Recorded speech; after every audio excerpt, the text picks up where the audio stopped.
Editor Manish Awasthi इस खबर पर हमारे साथ जुड़े। मनीष, कैसी है ये कोर टीम?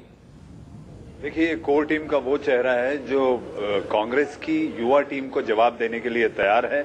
मिशन दोनों का एक ही है, 2014, और उसके तहत नरेंद्र मोदी का केंद्रीय राजनीति में सक्रिय होना, ये अपने आप में इसकी आहट कार्यकारिणी के दौरान और जब से राजनाथ सिंह ने अध्यक्ष पद की कमान संभाली थी अनुराग, उसके बाद से राजनाथ की और मोदी के बीच की जो गर्माहट थी, यही कई सारे संकेत दे रही थी। और जहां तक कार्यकारिणी में तालियों की गड़गड़ाहट का आह्वान जो कि राजनाथ ने किया, तभी से ये दिखाई पड़ने लगा था कि आहट हो चुकी है, हड़बड़ाहट साफ दिखाई देती है कि मोदी की जरूरत दिल्ली में है। बिल्कुल, लेकिन मनीष अब ये जो कोर टीम बनी है, इसके संगठन को सुचारू चलाना, एक जैसे सुझाव आते हैं उसको अमल में लाना, ये एक बड़ी चुनौती राजनाथ के लिए होगी, क्योंकि 4 लोगों की इस टीम में एक छोर पर नरेंद्र मोदी हैं तो दूसरे पर नितिन गडकरी हैं।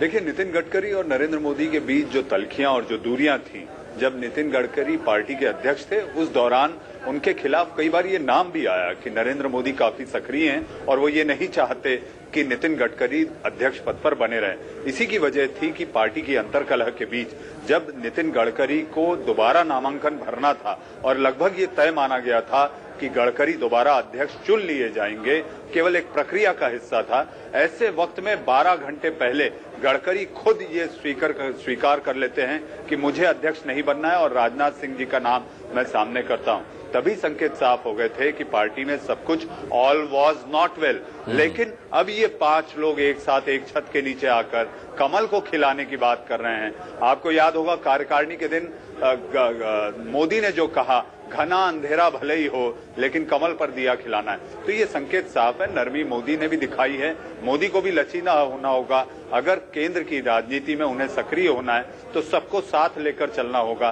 दंभी, अखड़ालू और अड़ियल रवैये से वो पार्टी और राजनीति कर पाएंगे दिल्ली में, मुझे ऐसा नहीं लगता।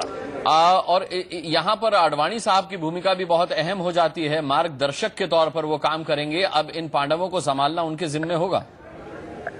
ये देखिए, ये पांडव जो हैं, अगर आडवाणी बाहर हैं तो आप ये समझना होगा कि आडवाणी भीष्म पितामह है। भीष्म पितामह का काम है मार्गदर्शक बनना, भीष्म पितामह का काम है फ्रेंड, फिलोसफर, गाइड होना।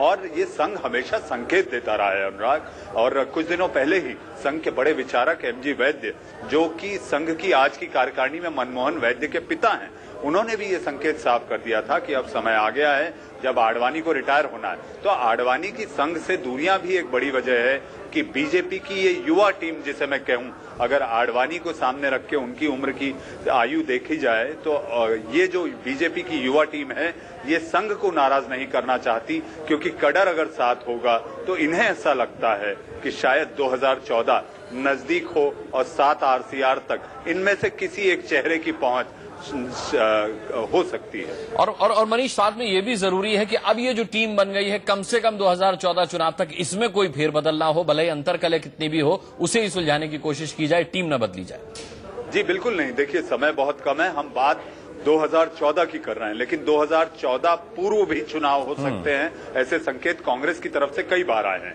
और इसके साथ साथ 6 राज्यों के चुनाव हैं। बड़ी चुनौती बीजेपी के लिए ये है, इस टीम के लिए, कि उन 6 राज्यों में जहां इनकी सरकारें हैं उन्हें बचाया जाए और